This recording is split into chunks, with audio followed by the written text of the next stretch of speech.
Joris est un nageur d'exception. Pour arriver à ce niveau-là, il faut déjà être un peu hors du commun. Ensuite, dans sa manière de nager, il a une aisance, une qualité qui apparaît assez rapidement. Et voilà, après, ses performances aussi commencent à être exceptionnelles.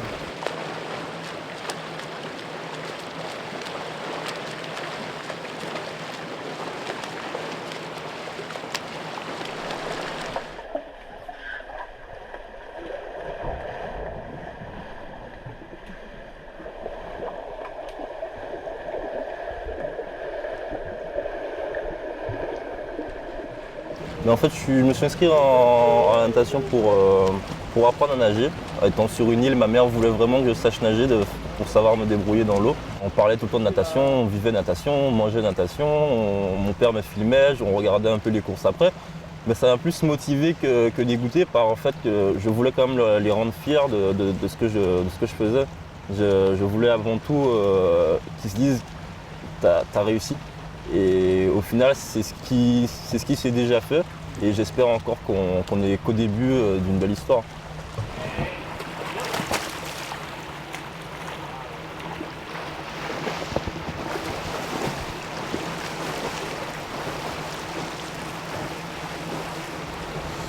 Tu veux qu'on laisse combien quand on avance? Bah là tu as une 10 de main, tu as une 45, c'est un peu mou.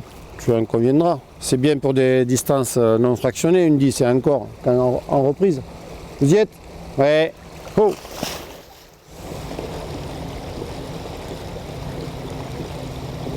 Lui, cette fluidité, cette qualité de glisse dans l'eau, il offre très peu de résistance à l'avancement. Alors comme il est assez endurant, il est assez grand, il a plein de qualités comme ça qui, autour de cette fluidité, de cette glisse, l'amènent à faire des performances.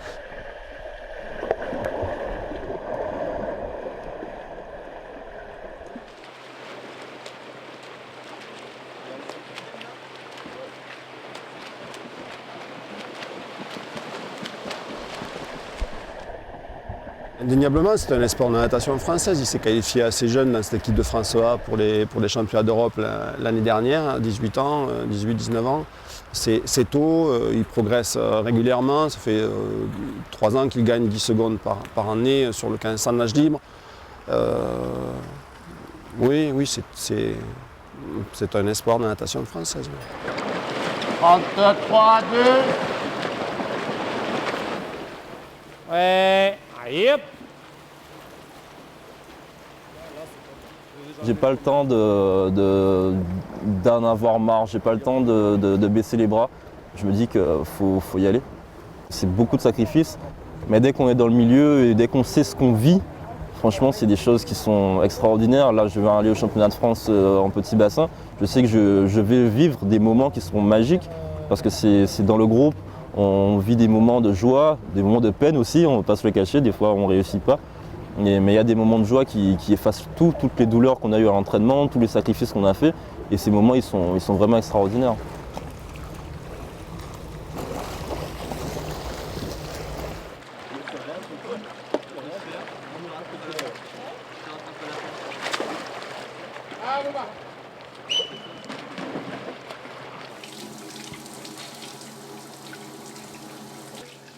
C'est un objectif pas que d'un moment, c'est l'objectif quasiment d'une vie. Je ne pense pas que je puisse sortir de la natation et me dire j'ai raté. Je pense vraiment que j'ai envie de sortir de la natation et de me dire j'ai réussi quelque chose de grand.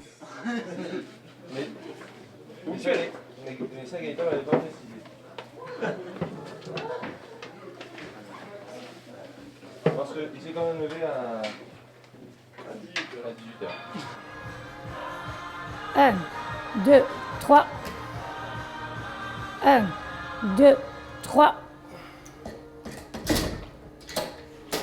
Tu prends 4 minutes là? parce que la dernière n'était pas assez rapide. Sérieux, bosseur, que bête de travail, ça fait un peu péjoratif aussi, je trouve. Parce que ça fait un peu, je travaille sans réfléchir pour moi, bête de travail. Tandis que lui, c'est quand même une personne qui réfléchit et qui est posée, qui va être très sérieux dans ce qu'il fait. Donc bête de travail, ça peut être à double sens. Oui, effectivement, dans le bon sens du terme, ça va être une bête de travail, parce qu'il va s'y mettre autant à la muscu que dans l'eau, mais avec une intelligence par derrière.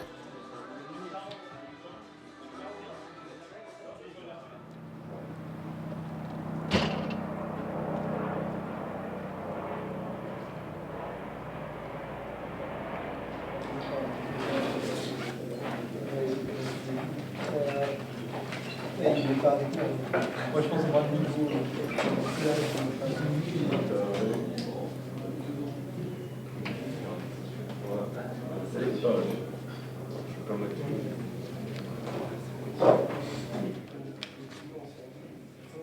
Je suis plutôt axé vers l'audiovisuel.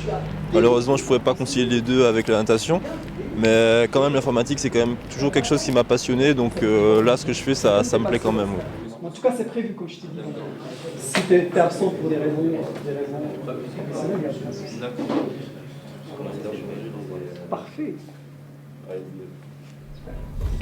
Des fois, on arrive après un entraînement, surtout en période de charge, où on arrive à la maison, on n'a même pas envie de se faire à manger, on n'a même pas envie de faire son travail universitaire.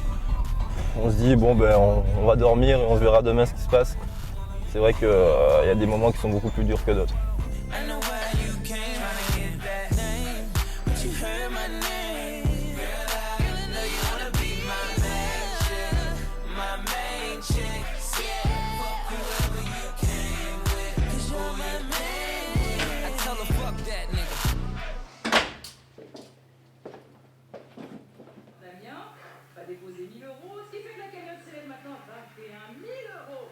Les sorties un peu loisirs sont pas beaucoup présentes. Généralement, dès qu'on n'est pas dans l'eau, on essaie de se reposer pour pouvoir mieux attaquer encore dans l'eau.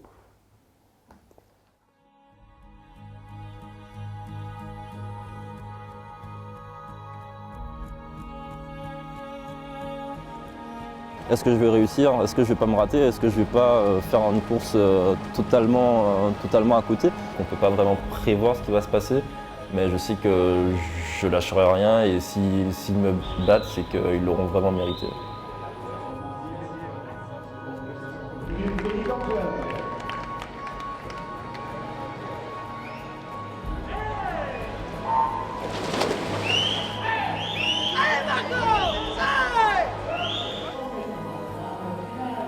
Moi, mon rôle vis-à-vis de lui est d'une part de regarder les aspects techniques et d'autre part d'être positif pour lui donner toujours l'envie de se dépasser. Il a une intelligence de course aussi. Ça veut dire quoi une intelligence de course? Il sait bien doser ses courses, on sent qu'il maîtrise son sujet. Voilà. Je pense qu'à un moment, quand on a nagé beaucoup avec les personnes, on a dépassé le cap de la peur. Quand je monte sur le plot, j'ai 7 mecs à côté de moi, qui est Joris Bouchot ou pas Joris Bouchot, j'en ai strictement rien à faire.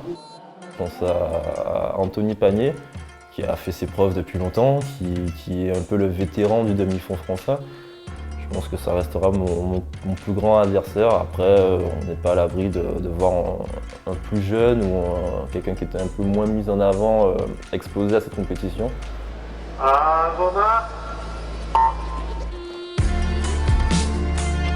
Favori pour le titre, Anthony Pagné à la vidéo numéro 4, Axel Raymond à la ligne 5, Joris Bouchot également, pourquoi pas, à la vidéo numéro 6.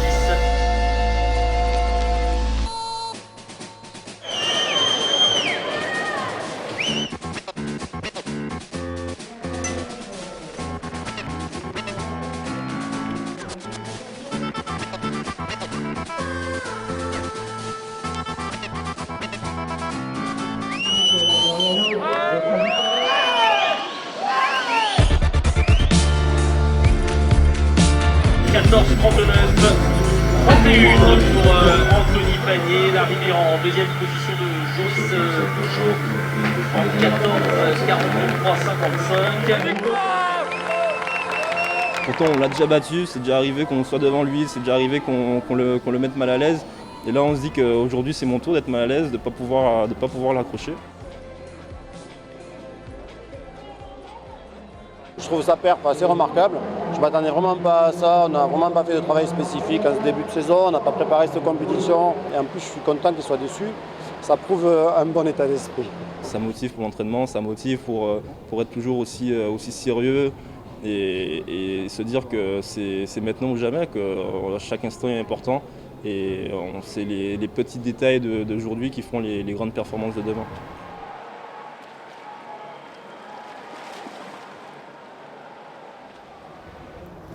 J'ai un souvenir, c'était que je regardais les Jeux Olympiques en 2004. En 2004, et je me souviens qu'à l'époque, jamais j'aurais pensé pouvoir même avoir comme objectif les Jeux Olympiques. Ça serait très important qu'il fasse partie de l'effectif et qu'il soit performant lors des Jeux Olympiques et qu'il tire le demi-fond. On a 2-3 autres nageurs, mais clairement, il a un niveau de talent qui peut lui permettre, même à 1 an et demi des JO, d'espérer, en progressant, d'accéder au moins à une finale. Je ne me vois pas dire d'un nageur que j'entraîne, oui, je pense qu'il sera champion olympique ou j'espère qu'il sera champion olympique. J'y arrive pas. C'est pas que je ne crois pas en lui, pas du tout. Ça paraît tellement prétentieux de dire ça. Donc on travaille et puis on verra comment il se rapproche des meilleurs nageurs mondiaux et est-ce qu'on envisage la possibilité un jour d'être dans les tout meilleurs nageurs mondiaux. On y pense et on rêve, ça reste quand même, c'est pas une obsession, mais on s'en rapproche.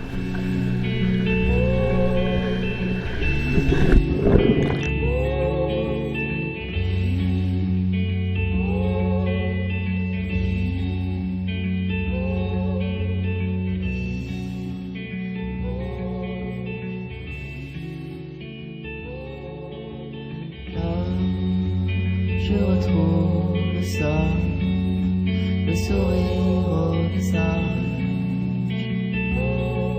des gens. Nous plantons nos broussages sous laquelle nous goûtons, et bientôt on ira.